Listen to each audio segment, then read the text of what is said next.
Welcome to Brain in a Vat. We are delighted to be joined by Alex Byrne, and we're going to be talking about sex and gender. Alex, would you like to start with a thought experiment? So this is a real thought experiment in the sense that the questions I'm going to give you were asked of ordinary people by some psychologists. I think the relevant paper is 2016, so not that long ago.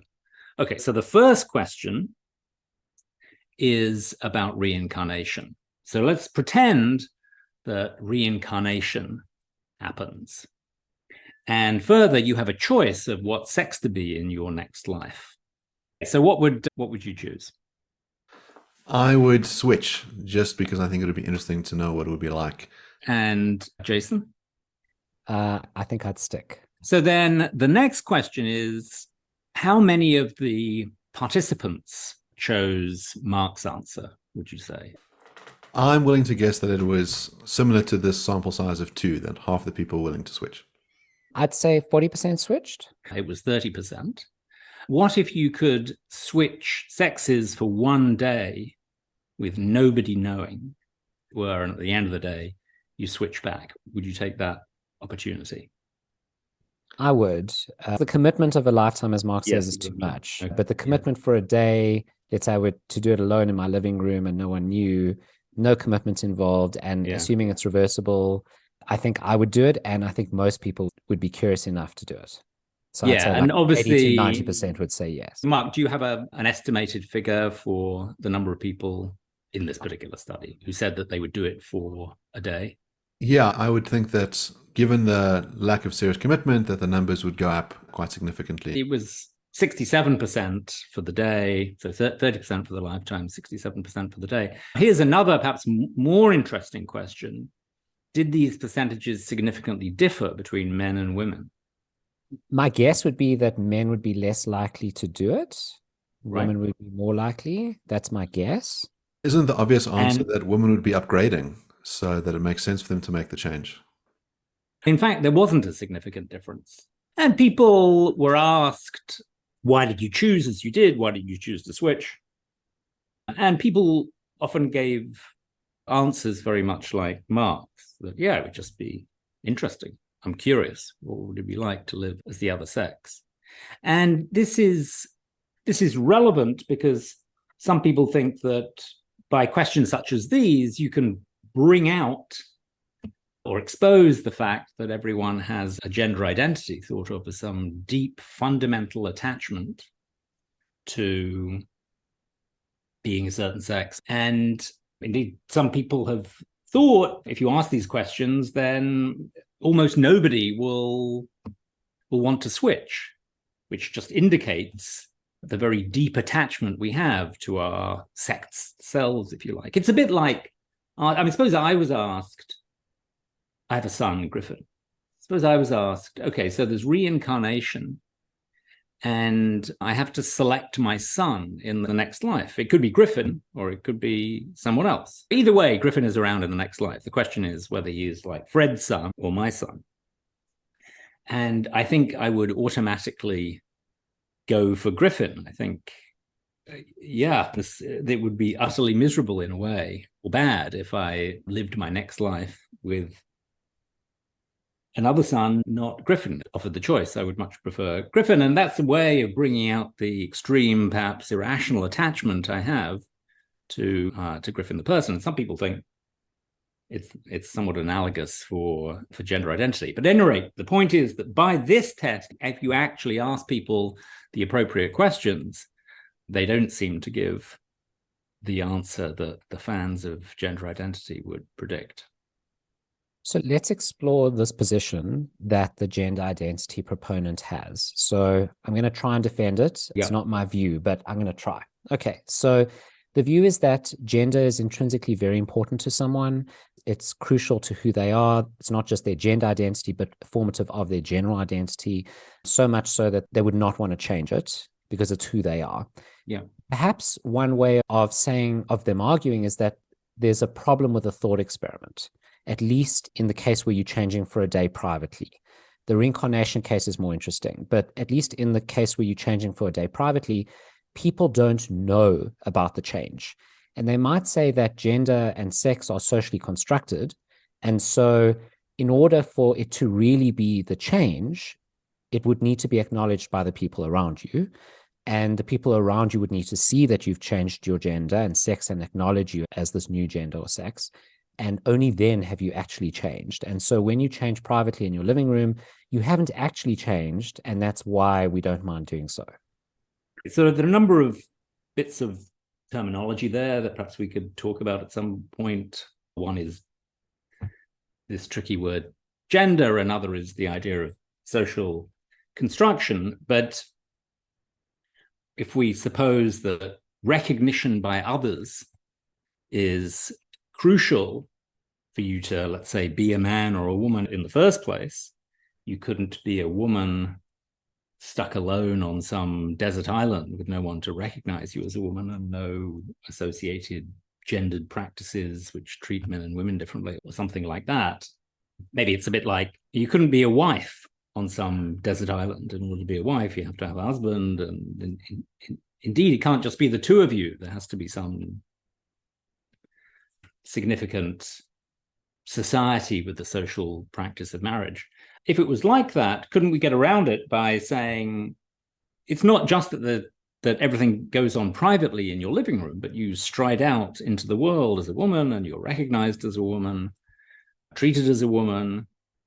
When you look at yourself in the mirror, you see a woman and so forth, and that's what everyone else sees. Wouldn't that be enough? Even on the most extreme version of the view you're suggesting? But then I think the intuition changes. So then the percentage of people who'd be willing to do that goes down, I assume. So I assume that then it won't be 67% say, I'll do that. Then I imagine it would be much lower, maybe below the 30%, maybe 20 or 10% would say, then I'll do it if I have to walk out of my living room and everyone acknowledges me. The crucial thing is that no one knows that you have changed. Is that really what you're worried about? It's rather that you can go out into the world as a woman and no one will suspect anything. No one will think that it's Jason. They'll just think it's some woman called Julia who has marched into the neighborhood for some reason or has turned up at work for some reason. So it seems crucial whether I am the same person post-change in other people's eyes and metaphysically, whether I'm the same person.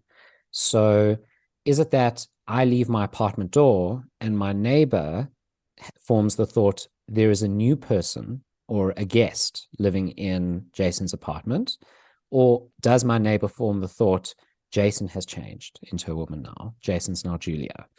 That distinction seems very important. And I take it that when we think of other people seeing us as changing rather than a new person replacing us and not realizing that there has been a change, then we're not as reluctant to make the change. But when other people will see us as having changed, that changes our whole identity. And yes, I quite agree that there's obviously a big difference between a situation in which I have changed from a man to a woman for a day and everyone knows that I have.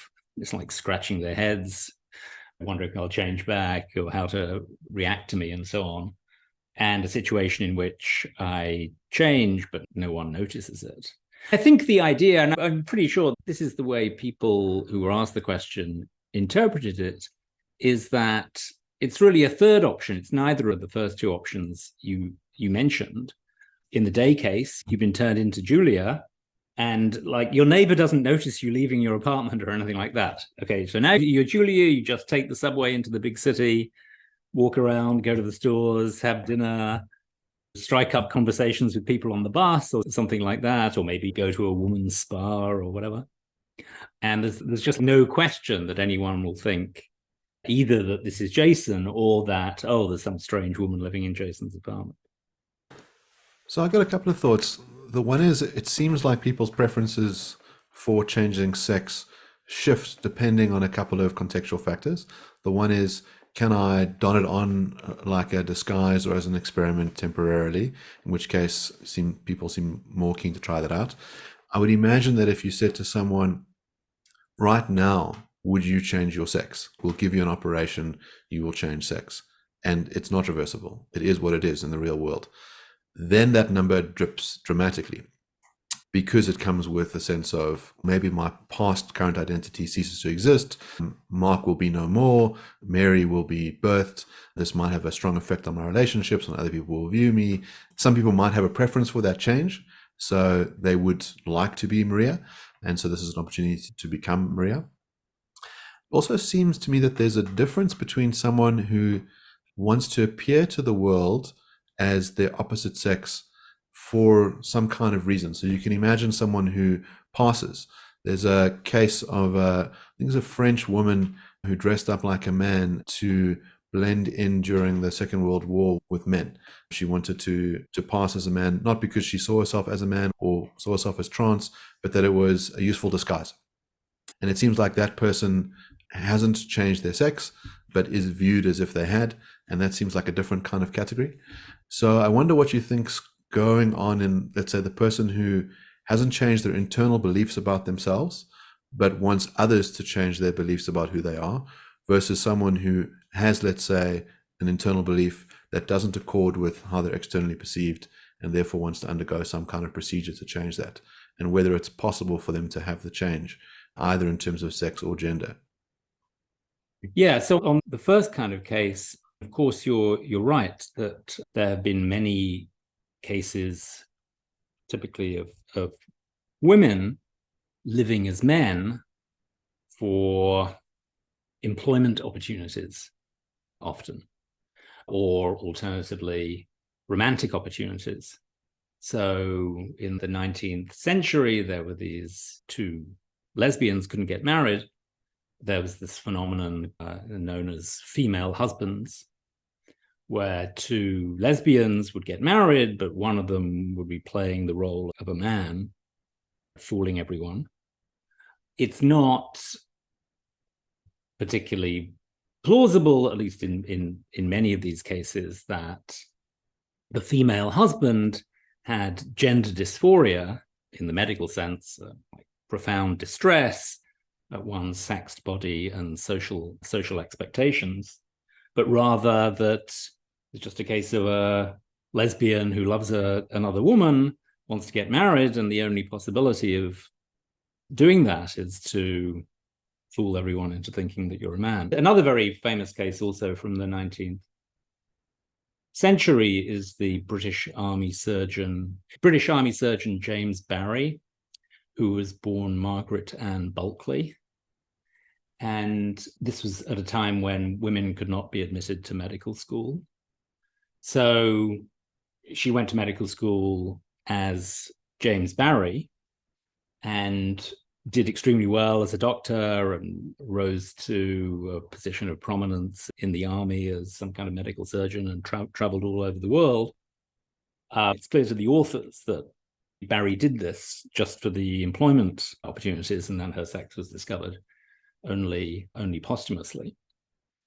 So that's another kind of case. The first case was where you change your sex of living. I find that phrase useful, your sex of living for romantic reasons. The other case is one where you change your sex of living for the increased employment opportunities. And then there are these other cases which are quite different, where someone is extremely dissatisfied and uncomfortable with their sexed body and the associated social expectations which go with having a body of that kind, and wants to either be regarded as a member of the other sex and or wants to change her body to more closely approximate the body of the other sex. These are very different things. I think you had a sort of follow-up question about the second case. Yeah, so I suppose what I'm wondering about, it seems like we accept there's a distinction between those two categories of people, the one who's trying to pass for an ulterior motive, which might be a praiseworthy motive in the social context, and the person who wants to change, and whether it's possible for them to do that.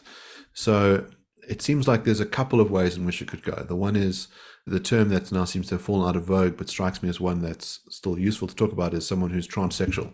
In other words, they change their sex through a medical procedure. You try as hard as you can to look like someone of the opposite sex through hormones, through therapy, through speech training, all of that sort of stuff. Now you have changed your sex, or at least have attempted to.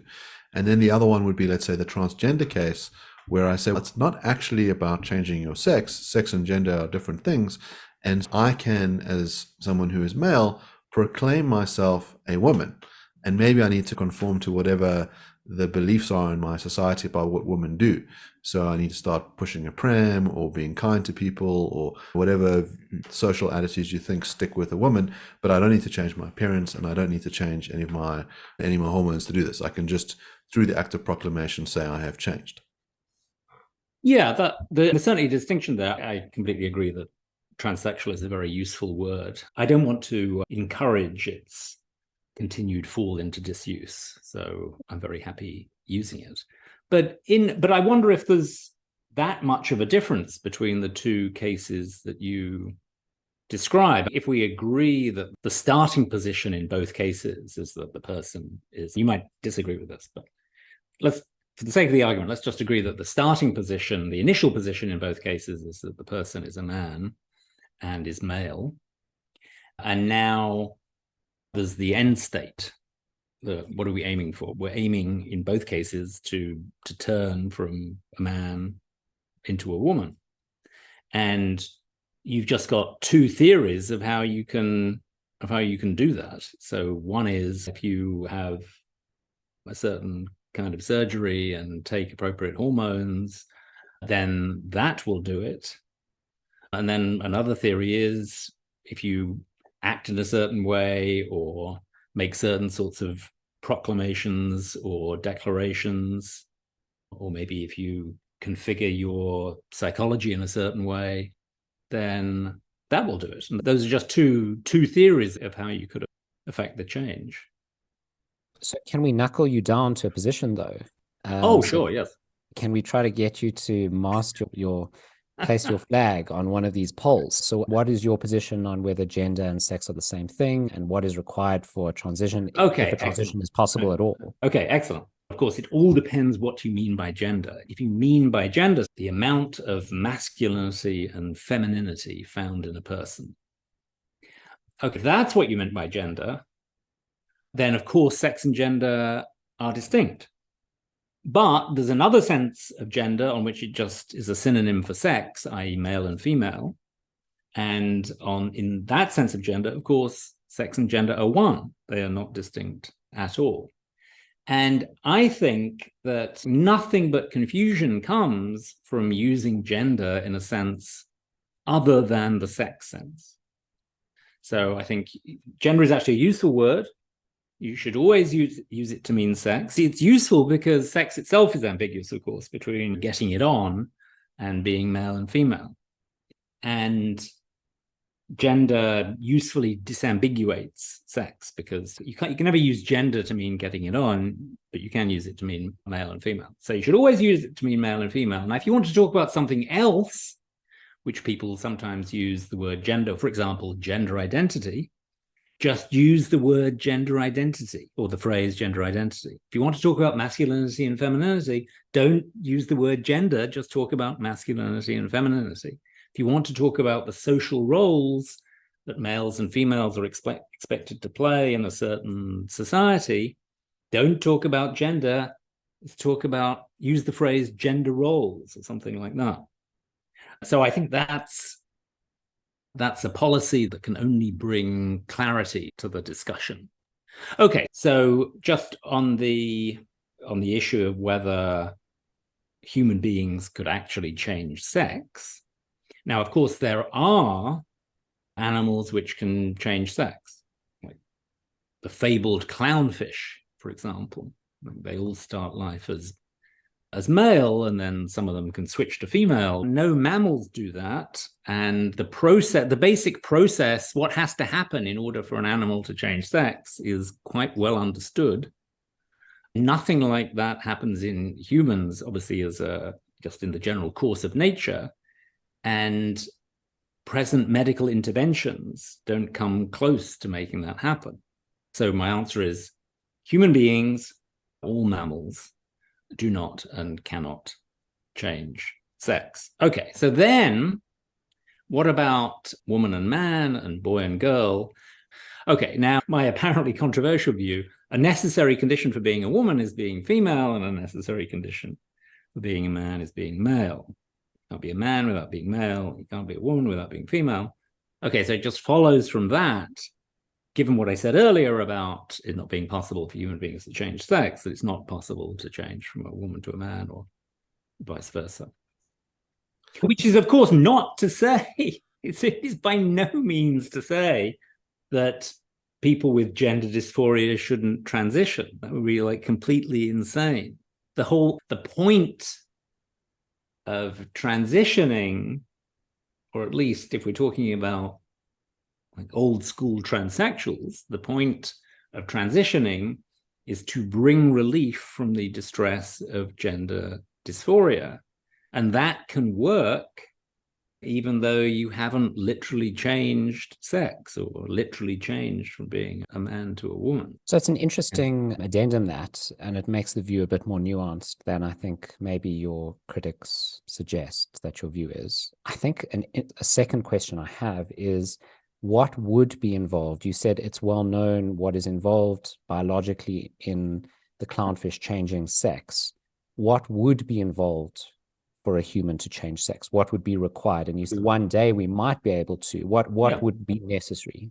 Okay, the standard biological account of sex is, at a first pass, males of the organisms who produce small sex cells, gametes, sperm, and females of the organisms who produce large sex cells, large gametes, eggs. And of course, you've got to qualify this somewhat, because there are males and females that don't, in fact, and indeed are not even capable of producing any gametes. But that is the standard account that you'll find in like many textbooks and many popular accounts. Okay, so then what happens in the case of a sex-changing fish, a fish that changes from being male to being female, is that its internal reproductive structures change. It goes from being a small gamete producer to being a large gamete producer. So I want to give two cases. The one is one we've already touched on, which is the idea that you can have husbands who are female. The other one is, you can imagine that I've got a female friend and we go watch rugby together and we go to pubs together and drink lagers and sing boisterous songs. And all my friends say, Jackie is one of the boys. And that seems like pretty common usage to say that one of the boys can include people who are female.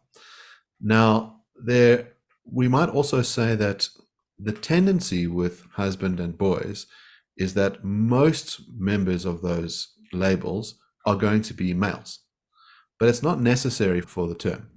And so you might make the claim that when we talk about woman, that in general, this refers to people who are females, but not in all cases. So we could say, just how there's some fuzzy areas on the priority terms, there could be fuzzy cases with the term woman. Why not admit of that case? It seems that it's commonly used in language that there are people who are male, who are referred to as women by their friends, by the New York Times. They're called she, and that the usage becomes more and more prevalent. Maybe it was the case at one point in time that husband only ever referred to men who were married to women, but we know that's changed. You give a good example yourself, and we now have husbands who are biological males who are married to men. The usage changes over time. So why not admit that for the woman case? That's question one.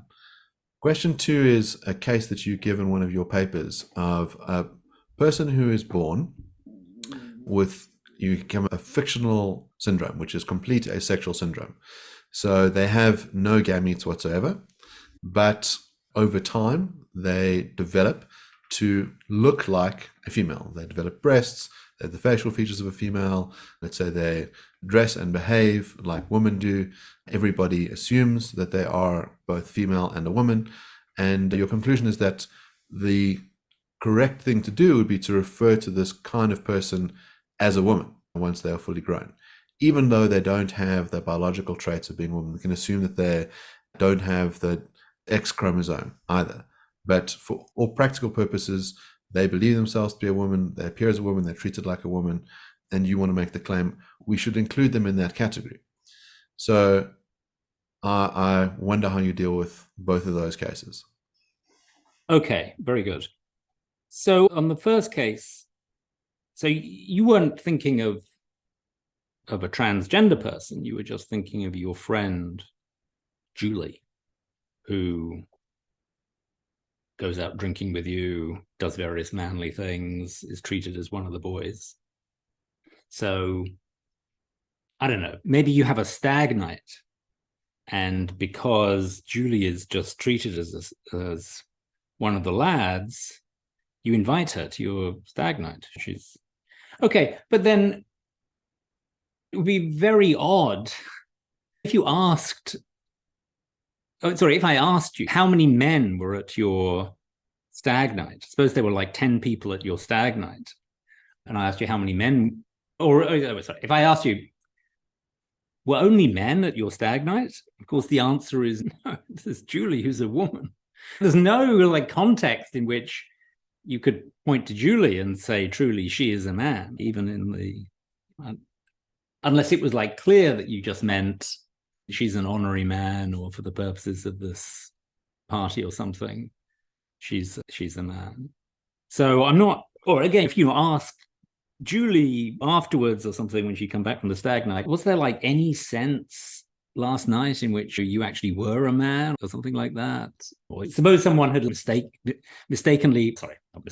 someone had actually, not realizing what was going on, had called her a man when you were all getting totally wasted at your stag night. I would have thought Julie could have stepped in at that point and corrected this person. But that's where the difficulty lies, in that Julie can say, I am female and I'm one of the boys. That's right. And so the fact that the two can come apart shows the difficulty, right? And you could imagine that the usage, one of the boys, which I think we're all comfortable with, or one of the guys, could be to say, Julie is the manliest female that I know. That also seems to make sense. And so at some point you can imagine, I am one of the men. I'm manly like the men. And once we know what it is we're referring to, because I accept, of course, that when we say men, we almost always mean male, barring some exceptions. When we talk about boys, we generally mean males, but sometimes we mean females. And so women could be like one of those terms. Yeah. No, I mean, of course, one of the boys, that is an expression that usually means the person is just viewed as, or regarded for certain social purposes as, a man. But in order to do that, you don't have to literally be a man or a lad. So let me switch examples. So you remember that pathologist Conrad Lorenz, who I think he made some important discoveries about how ducklings imprint on their mothers. And so he got all these ducklings to imprint on him. And I think you can find various photographs of the ducklings following Conrad Lorenz around. So you can say he was like one of the ducks, basically. He did become one of the ducks. He was like a member of the group of ducks. All the other ducks treated him like ducks and so on. But of course, he didn't literally, there's no sense in which he was literally a duck. So I think it's a bit like that.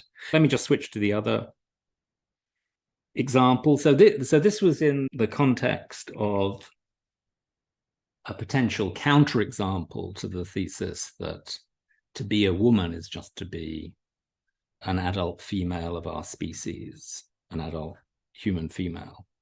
So the purported counterexample was someone who looked exactly like a woman, but in fact had no sex at all. Right? It was completely asexual in some technical sense. There's no differentiation of the primordial gonad in utero into ovaries. That's what happens if you go down the female pathway, and there was no differentiation either into the metastases, which is what happens when you go down the male pathway. Instead, the primordial gonads just dissolve. And I think on the stand, and of course, this is very much a science fictional case, but on the standard view of sex, this person would end up being asexual in the sense of not having a sex at all. And then we further suppose that the person, at least from the outside, looks exactly like an ordinary female, undergoes what appears to be a typical female puberty, thinks of herself as a woman. Nothing is noticed in this person's life. It's as if she's just an ordinary female. Of course, she turns out to be sterile, incapable of having children, but so do many perfectly ordinary women. Okay, so if this person is a woman, then we have a counterexample. We have someone who's a woman, but who is not female. So it's a counterexample of the claim that being female is a necessary condition for being a woman.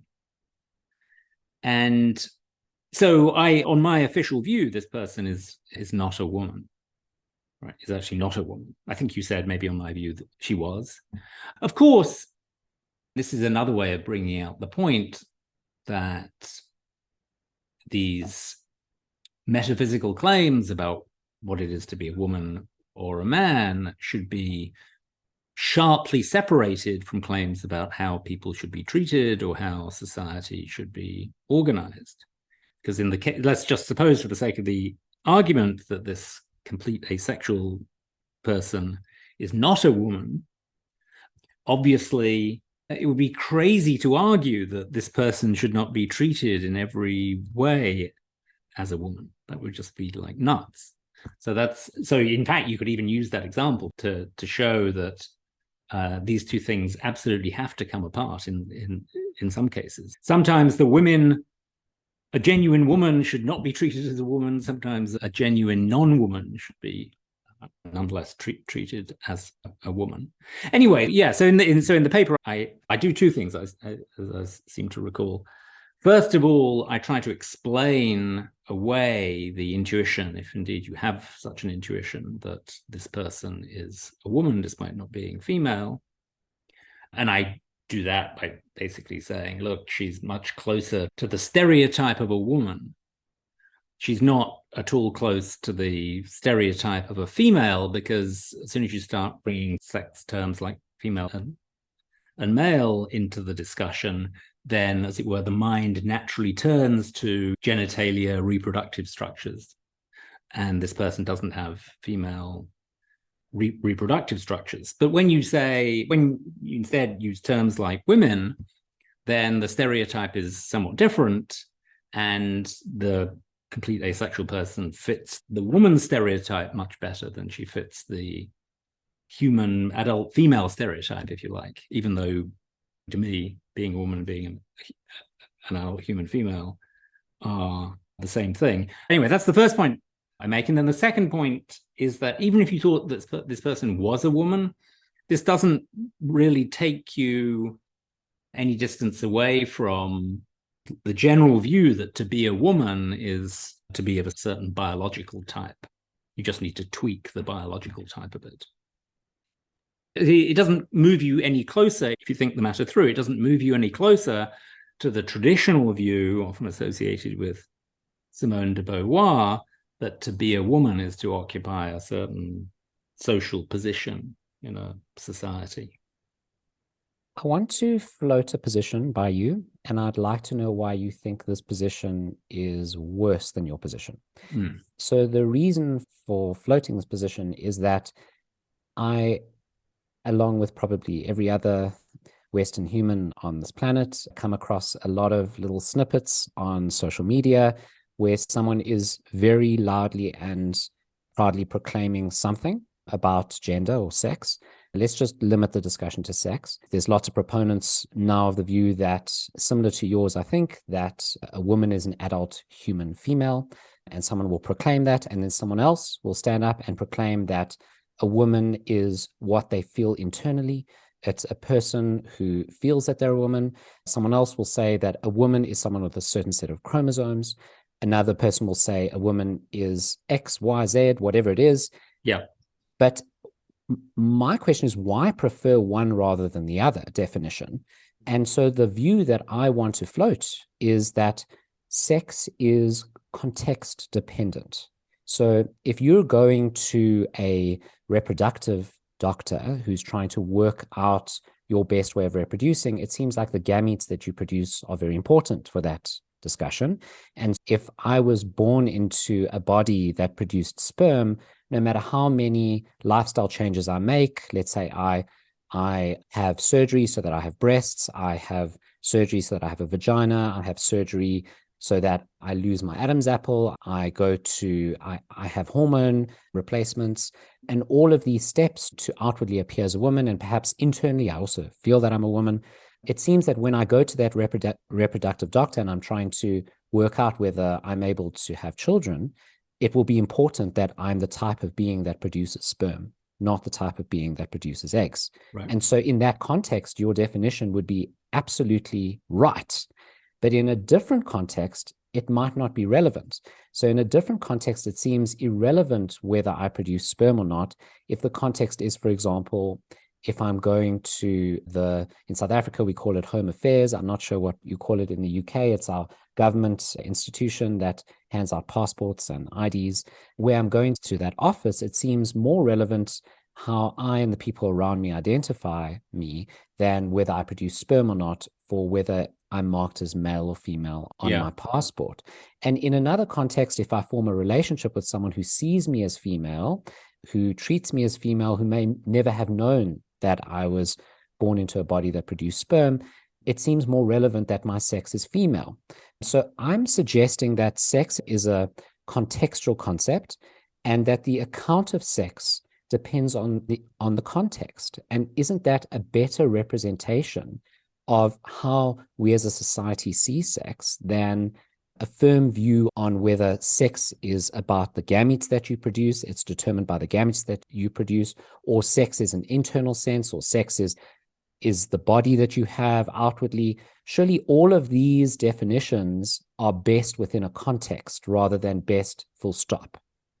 I think by now, almost every position in logical space on these issues has been occupied by someone or another. And I'm sure that sex contextualism is one of them. If it isn't, it certainly ought to be. You should be writing a paper on this topic. So this would be the view that words like male and female are context dependent. And in some contexts, they pick out biological sex, as in the context of the doctor's office, or the context of, I don't know, you're going on safari or something, and you might point out that this lion and Mark are both male or something. And then there are these other contexts, these more social contexts, maybe one in which official documentation is particularly salient. In that case, female picks out something else. But one would need to see this spelt out. Put it this way, something very close to this position is, I think, correct in that it depends on the jurisdiction, but certainly in some jurisdictions, the idea of someone being legally female makes perfectly good sense. So roughly, to be legally female is to have the F marker on a whole bunch of official documents and to be treated by the law in all sorts of circumstances as female. Okay, so I just explained what it is to be legally female. Crucially, I explained what it is to be legally female in terms that just presuppose the biological account of female.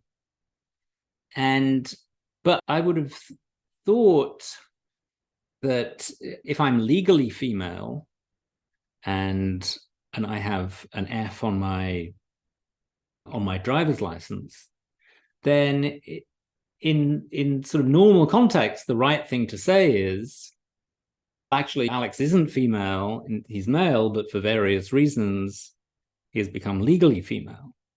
Like, there's no context in which it's correct to say, Alex is not male, he is female, and just leave it like that. Whereas on the view you're suggesting, if the context is right, then it would just be absolutely correct. If someone said Alex is male, in an appropriate context, then the correct response would be no, she isn't. She is female.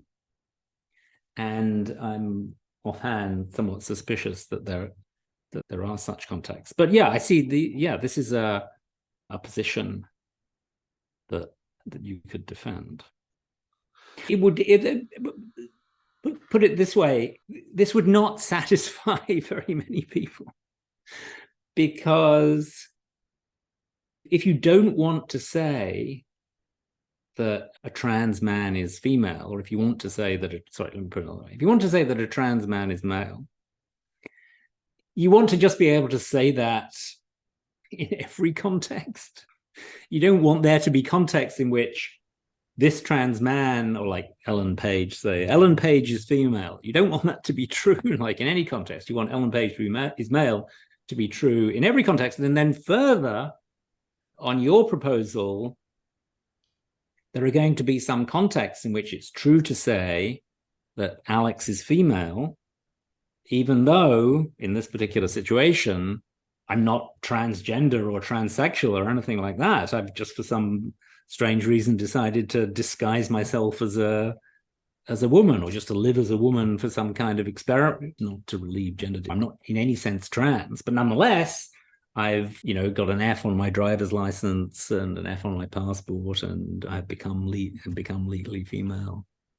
And and I would thought that is not acceptable either. I'm aware that this view would satisfy nobody, but that's because I think nobody's correct.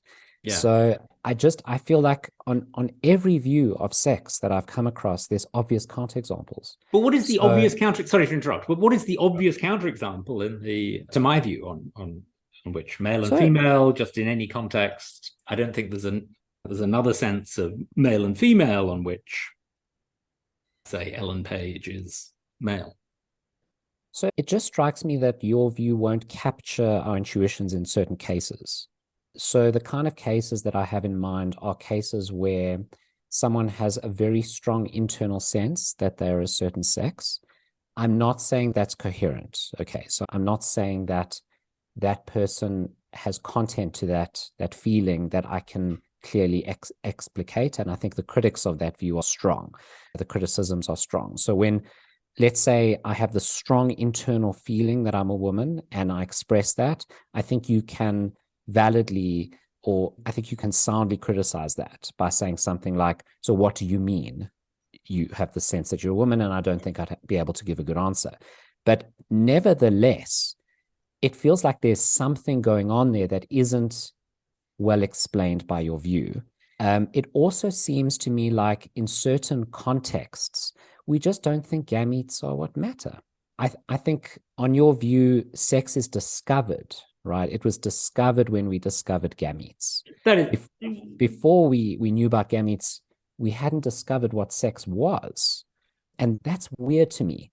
It seems we were able to pick out men and women before we discovered gametes, and we were able to do so successfully in a way that didn't seem to be significantly altered by the discovery of gametes. That's excellent. That is absolutely right. Of course, when I think I've seen this on Twitter, that when people are trying to argue against this view, they always focus on gametes and say we don't care about gametes, or you don't go around asking people what kind of gametes they produce, and you can tell whether someone is a man or a woman without examining their gametes under a microscope or anything like that. Of course, all that is true, but the view doesn't imply anything like those absurdities. You're right. You're absolutely right. On my view, it was discovered in round about the 19th century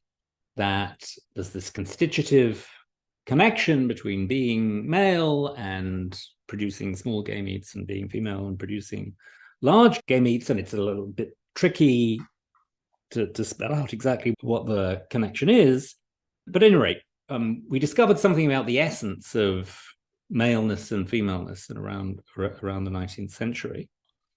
And of course, that is compatible with human beings having talked about males and females forever. Socrates and Plato and Aristotle and people before them all talked about males and females. And many, although certainly interestingly not all, but many human languages spoken thousands of years ago have words for which translate as male and female. But in that respect, it's just to take the philosopher's hoary old example, water. So Plato, Thales, let's say, Thales, the guy who thought everything was made of water, talked a lot about water. In one perfectly good sense, he knew what water was, he could identify water, he knew a whole bunch of things about the properties of water. He was like mistaken that water is the basis of everything. But he had a lot of true beliefs about water. If you wanted a glass of water, then Thales would be a great person to ask. Bring me a glass of water. It's very unlikely he'll bring you a cup of wine, bring you a glass of not entirely pure, but mostly pure water. But then, of course, at least according to the standard Kripkean story, later we discovered something about what water is. It's composed of molecules consisting of 2 atoms of hydrogen and 1 of oxygen. But of course, that didn't change our practice of giving people glasses of water or selling water in the store, although sometimes, of course, bottles of water actually have H2O marked on them. But you don't tell whether something is water in ordinary life by subjecting it to some kind of chemical analysis that shows that it contains hydrogen and oxygen, even though, at least on the standard philosophical story that most philosophers accept in one form or another, there is this constitutive connection between being water and being composed of hydrogen and being composed of oxygen. So it's just like that. It's just like that in the case of sex, I think. Yeah. So the game eats, in a way, almost irrelevant to daily life, although in a sense they're extremely relevant when it comes to making babies, because you have to have the right kinds in order to make babies. But in just like everyday life, IDing people as men or women or as boys or girls, of course, game eats are just totally irrelevant in the way that hydrogen and oxygen are totally irrelevant when you ask someone for a glass of water. So I want to know what you make of the slogan trans woman or woman. It seems like it could be interpreted in a couple of ways. The one is that trans women are females. 2, that they occupy the social role that females tend to occupy, so women in that social sense. 3, that we ought to act as if they are women, that we ought to use pronouns like she, that it's a kind thing to do to treat trans women as if they were women, but it doesn't make any acknowledgement about the metaphysics. This is always an awkward case. Non-binary people are probably valid or something like that, but no one ever says non-binary people are neither men nor women, which you would have thought would have been the natural thing to say. But anyway, yeah, so these were the slogans, and there is some issue about how they are to be interpreted. So you gave 2, as it were, factual or descriptive interpretations. I don't know whether you were suggesting that, okay, maybe the word woman is ambiguous or polysemous as between an adult human female interpretation and a more social interpretation. If it is polysemous in this way, which I don't believe, then of course the slogan would have 2 interpretations, and then the issue would be which one of those was intended. Or maybe you were saying, look, on one view of the meaning of woman, trans women are women is only true if trans women are female. And maybe that sounds a bit dodgy. So on that interpretation, the slogan is false. Another view, much more common among contemporary feminist philosophers, is that woman picks out a certain kind of social position, in which case, even here, it's typically not true that all trans women would be women on this view, but at least some of them would be. So we have a sort of partial victory in that case. And then the third, more interesting, perhaps, interpretation is that you're not making a factual, straightforward factual descriptive claim at all. Instead, you're expressing your approval of the idea that we should just treat trans women exactly as if they are women, because this is like the kind and compassionate thing to do. Now, I think it is clear that that slogan means is to be interpreted as a descriptive claim. It's a straightforward descriptive claim. And my reason for that is that numerous people treat it as a descriptive claim and offer either offer counterexamples to it or start arguing against the people who have offered counterexamples to it. For example, a number of feminist philosophers who surely understand language as well as anyone clearly think they could not be more explicit that this is a factual claim. It's not like some recommendation to treat people one way rather than another. Indeed, you could, this is in a way I think this is an important point to make. You could accept that trans women are women and think, well, they're a kind of special kind of women. Sorry, they're a special kind of woman. So special, in fact, that in some circumstances, they should be prohibited from entering sporting competitions open to female. That's a perfectly coherent position. The truth of the slogan, trans women are women, is neither necessary nor sufficient for social policies which include trans women from this or exclude trans women from the other thing. But anyway, there are numerous examples where it's completely clear that this slogan is interpreted descriptively. So at the very least, we should say that if people like Stonewall had something else in mind, had the more sort of expressive interpretation in mind, oh, really, all I was trying to get across is that they should be treated as women in every social context. It was an extraordinarily misleading way of making the point, and they should have found some other way of expressing it. Yeah, so I think it would really be a nice sort of ecumenical resolution if that third interpretation turned out to be right, because then the issue just wouldn't be, as I think in a way it isn't, the issue then wouldn't turn on this metaphysical claim about what women are. But in fact, it has turned out to be the crux of the issue in many people's minds. On that note, you had written a book for Oxford University Press on this question, and it's been quite widely published in your article in Quillette and picked up by Brian Leiter and picked up on the Daily News, that Oxford University Press very late in the day refused to publish the book. And this seems strange, as you say, for a question that 20 years ago would have been viewed as a rather banal question, under conditions when you've written a 100,000 word book and were at pains to point out that you'd engage with literature as much as humanly possible.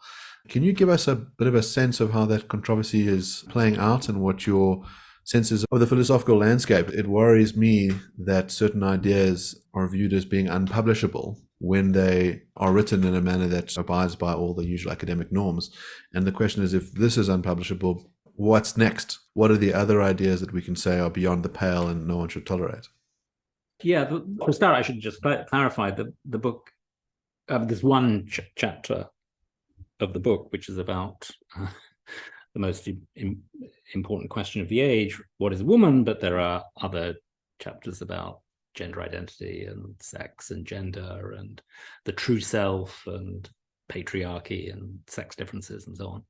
And it's not a technical book for philosophers. It always was supposed to be a trade book written for the general public, since obviously there's a huge amount of interest in all this. And I thought I'd written, by the time I proposed the book, I'd written a fair number of pieces on the topic, and I thought I had something useful to say, and certain mistakes in the media get repeated again and again.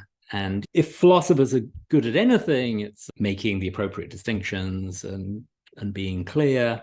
So I thought I had something to contribute in that regard. And in any case, questions of sex are perennially fascinating, and they certainly fascinate me. So I was very keen on writing this book, and I'd published with Oxford University Press before. I have a book on self-knowledge with OUP, and that was a great experience. And I had a contract from OUP. They said they would promote it as a trade book, not as a scholarly monograph. So it's not, even though there's some philosophy in it, it's not written in a way that presupposes any philosophical knowledge on behalf of the reader. And so I wrote a draft, which was more than 100,000 words, and submitted it to OUP. And I was expecting to get referee reports, which I would then respond to, fix up the draft, and there would be some toing and froing and haggling over the content, and then it would be published.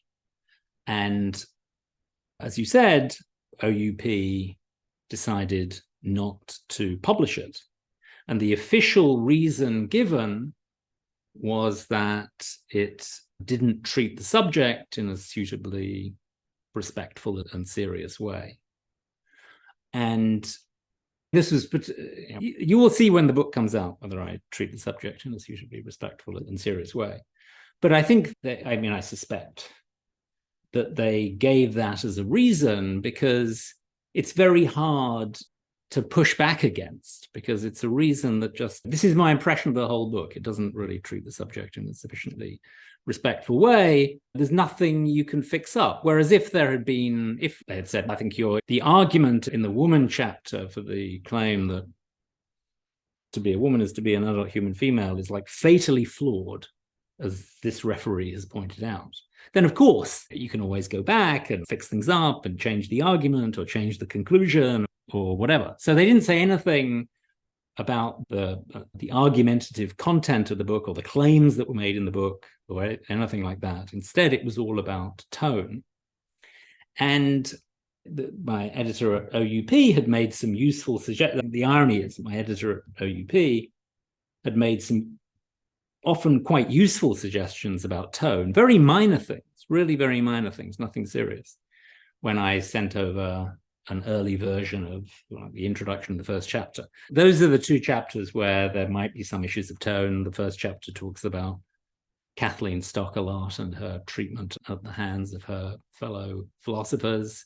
And I'm very critical of certain trends in philosophy as far as the topic of sex and gender goes, and the apparent willingness of many philosophers to close off debate and cancel the dissidents and the heretics. So those are the two bits of the book where tone could have been an issue. And anyway, the editor made some helpful remarks about changes of wording, and I accommodated them, or I accommodated 90% of them.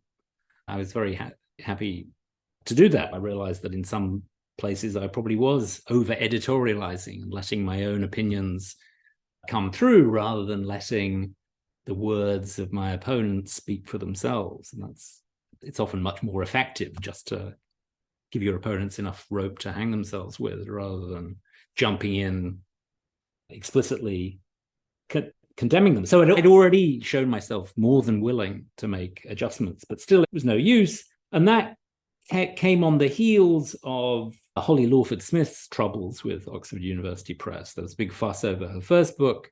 OUP cancelled her second book, which was again under contract on the completely spurious ground that it was too similar to the first book.